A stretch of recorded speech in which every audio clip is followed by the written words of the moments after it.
Je vais juste lire les titres des articles pour faire le sommaire. Ça va être très simple. On parle de Ripple qui va racheter apparemment les entreprises les plus intéressantes chez un concurrent. On a la Crypto Queen qui serait le Crypto King. Alors apparemment changement testiculaire. Moustachal. On a le marché noir des identités KYC. Apparemment c'est un marché qui se développe assez fortement. On en parle de beaucoup dans les groupes Telegram un peu underground. Si vous n'avez pas de groupe Telegram underground, ah, qu'est-ce que vous faites? Vous n'êtes pas assez plongé dans la crypto, les gars, hein? Il faut avoir ça. Ouais, réveillez-vous les mecs, hein. Ouais, le petit groupe Telegram Underground, c'est la base quand t'es dans la crypto. On a pour terminer, Tornado Cash, le développeur. Vous vous rappelez de ce développeur qui avait juste créé une application libre d'accès, personne derrière, pour le monde, sans qu'il prenne aucun profit? Ce mec-là qui est en prison depuis maintenant plus de 3 mois, et ben il va être en prison encore plus de 3 mois.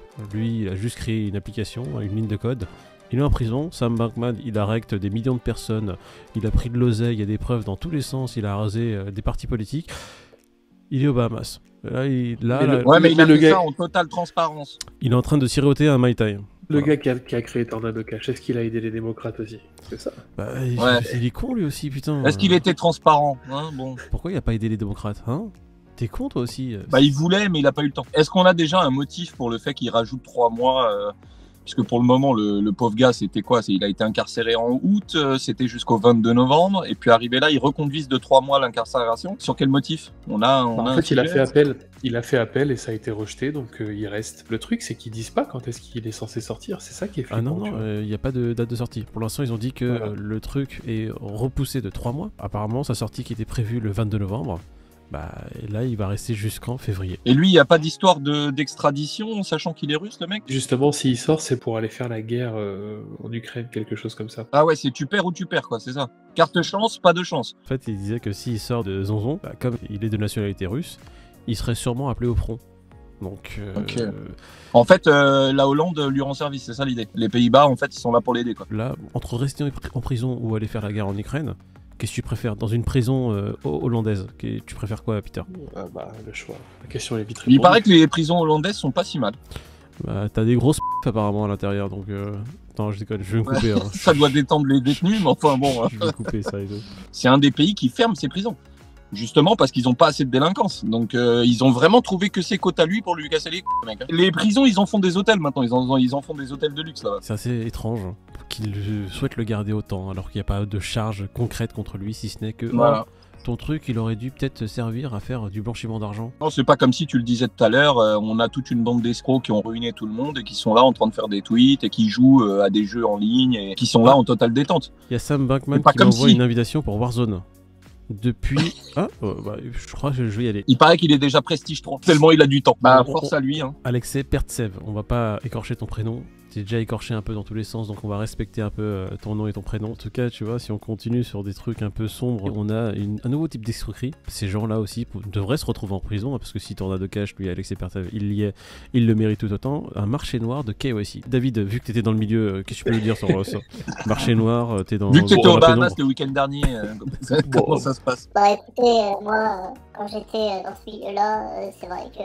En fait, ce qui m'a fait marrer, entre guillemets, c'est que si jamais t'es ressortissant américain ou européen, t'es moins enclin à être fiché blanchisseur d'argent, tu vois. Ce qui fait que tu peux vendre... Donc en gros, je résume la news. Il y en a qui vendent leurs pièces d'identité, en gros, pour que certains puissent faire du KYC, pour pouvoir être, même pas pseudonyme, mais anonyme pour le coup. Et donc ça va de 8 à 500 euros. Et si jamais tu vis en Europe ou aux États-Unis ou quoi, et bah ta pièce d'identité elle vaut beaucoup plus cher. Et parce que c'est bien connu, l'Europe et les États-Unis, il n'y a pas de blanchiment d'argent. Jamais. Donc c'est plus safe d'avoir un KYC qui vient de chez eux et du coup le KYC se vend plus cher, quoi. On avait entendu la rumeur comme quoi il y avait des gens qui rachetaient les KYC des Bahamas pour pouvoir faire leur retrait sur FTX parce que pendant un moment ils disaient qu'il y avait que ces gens-là qui pouvaient retirer. Donc moi j'ai commencé à entendre effectivement qu'il y avait des gens qui rachetaient des KYC pour ça. Mais ça va au-delà de ça. On apprend effectivement que tu as des gens qui s'achètent de faux KYC pour se nommer CEO d'un projet, qui montent des groupes Telegram et qui derrière lancent des projets comme ça sous de fausses identités et en fait c'est des grosses escroqueries, des grosses scams et derrière ils sautent l'oseille de tout le monde. Tu as différents degrés d'utilisation des KYC mais elles ont toutes le même et unique but, c'est de t'enfiler. Voilà. Quelqu'un s'est penché sur le sujet et a demandé à Next Steps si c'est ce qu'ils font? Bah Certic peut-être. Vu que l'article c'est Certic qui le monte, sachant que Certic c'est eux qui font les... Enfin ils ont leur programme de KYC d'authentification Certic Et donc du coup, il disait qu'il y a plus de 40 professionnels de la sécurité qui permettent d'obtenir le KYC, mais qui sont pas aussi regardants que Certic. Voilà, Ok. donc ça c'était un petit appel du pied pour dire si vous voulez avoir totalement confiance dans les KYC, visez les KYC Certic. La suite logique des choses, c'est une espèce de certification genre pastille bleue sur les exchanges. Twitter, ouais. C'est exactement. Ça. Tu peux me dire si, comment elle s'appelle, la fondatrice de OneCoin, elle était Certic 3 ou Certic 4A? Je sais pas si ça existait à l'époque ou si elle avait payé un KYC européen ou des États-Unis. En attendant, Madame s'en est bien sortie avec ses petits 4 milliards de côté là. Bah, apparemment, là, on va même plus dire madame parce que ouais, on est dans un monde. Tu vas arrêter de passer pour un Madame, misogyne. monsieur. Bonjour, mesdames. C'est infâme. Vu qu'elle est toujours recherchée, c'est que les autorités d'Interpol et autres, enfin tous les organismes qui la recherchent, considèrent qu'elle serait encore vivante. Il y a un paquet de gens qui voudraient bien mettre la main dessus. Alors, je peux faire un petit commentaire. Mais bien sûr, mais en fait, Léger, hein. Quand j'ai vu 4 milliards, je me suis dit, putain, il n'y a que 4 milliards. Vraiment, elle est sur la liste, le top 1. Ça veut dire qu'elle est tout en haut de la liste, juste pour 4 milliards. Ça se trouve, il y a des meurtriers, il y a des multi-meurtriers. Tu vois, les déchets de l'humanité qui tuent des êtres humains. Non, elle est vraiment au top de la liste d'Interpol parce qu'elle a pris 4 milliards. Ouais, mais dans ces 4 milliards, peut-être qu'il y a quelques centaines de millions qui appartiennent à une personne qui aurait intérêt qu'elle se fasse attraper. Ou qui aurait le bras long, peut-être. Ouais, je pense que son bras, là, il se gratte les orteils avec, hein, s'il a le bras long. Moi, je pense que si j'avais 4 milliards à cacher, je changerais de sexe rapidement. Ah bon? Vous pourriez m'appeler Madame Pitt. Bah, Il n'y a pas de galère. J'ai trouvé une petite maison bien hermétique en Allemagne. Ouais, c'est parfait. En parlant de maisons bien hermétiques en Allemagne qui hostent des petites femmes, on va parler de Ripple. Hein, Ripple qui considère... Oh, la transition de bâtard, mon gars. Oh, l'analogie, on va se faire des amis encore. Oh, c'est chaud. Pour Ripple qui souhaite récupérer des assets chez FTX. Bankman aurait appelé Garlinghouse, donc le CEO de Ripple, pour lui proposer 3 jours avant la faillite de racheter finalement FTX ou certains de leurs avoirs. Bon, bah apparemment dans l'article tu apprends que c'était assez chaud pour racheter des entreprises sous le giron de FTX, mais qui concernaient les professionnels. C'était en discussion, mais vu que Bankman s'est mis sous le chapitre 11 des faillites, en gros tu apprends que les conditions sur lesquelles ils auraient pu se parler pour le rachat de ces entreprises-là, ça serait plus les mêmes conditions de rachat. Donc je crois que c'est encore d'actualité, en tous les cas pas sous les mêmes conditions. Ça doit pas être les seuls, hein.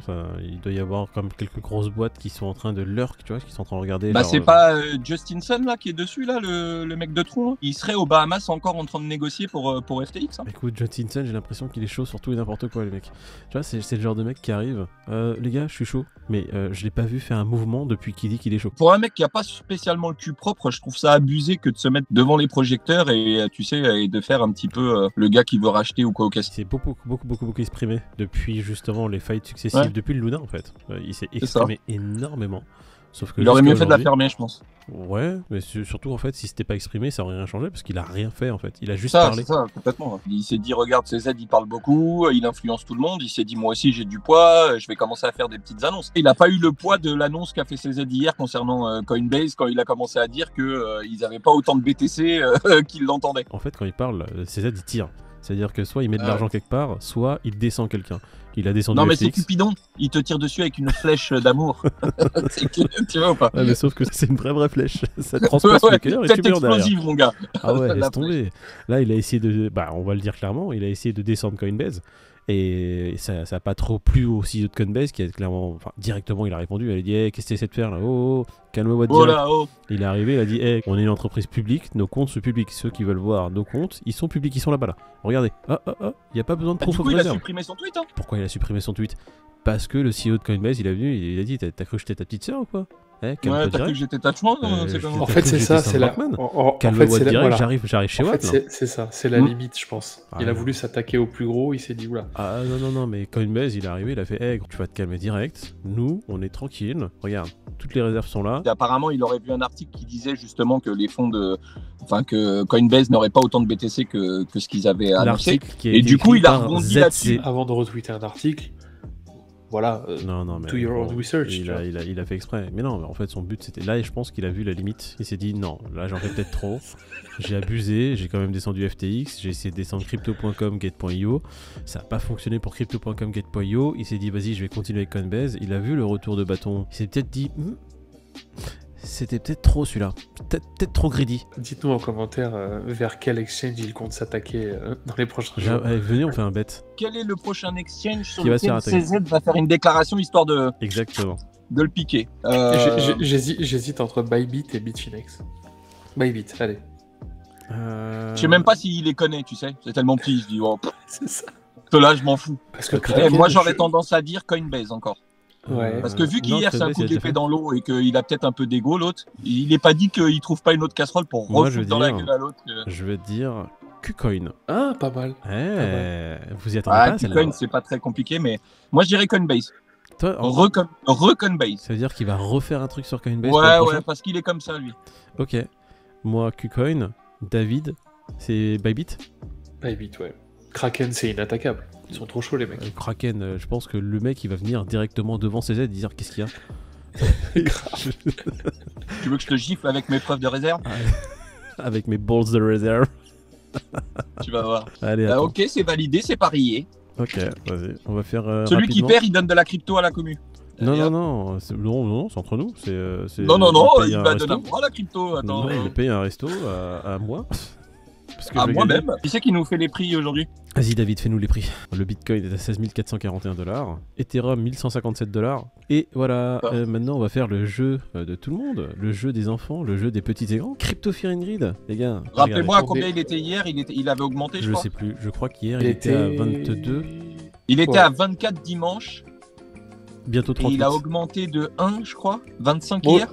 Moi, aujourd'hui, je dis 26. Tout a pris 5-6%, je dis 26. Hier, le marché était dans le rouge. Donc je pense que l'impact d'hier va être sur le Fear and Greed aujourd'hui. Hier, il était à combien, vous m'avez dit? 22, je crois. Aujourd'hui, il doit être à 20. Ça, c'est ma supposition. Et demain, il sera dans le positif parce que. Je suis à la rue. Moi, je croyais qu'hier, il était à 25. Mais enfin, bon, c'est pas très grave. ouais, t'as Non. Alors, Moi, je dis Peter, 26 aujourd'hui. Moi, je dis 20. 26, 20. Bah, 23. Au milieu. 26, 20, 23. David, 26, 20, 23. Il est à 22. Génial. Taras. Moi, j'aime bien ton petit décor canapé, là. Je trouve ça cool. Visuellement, c'était sympa. David, on dirait qu'il est dans un décor de film d'horreur avec une bite sur la droite. Ah ouais, putain, t'as un gros chible, là. Oh là là, c'est horrible. Il emportera avec lui le Black Cook, le Big Black Cook.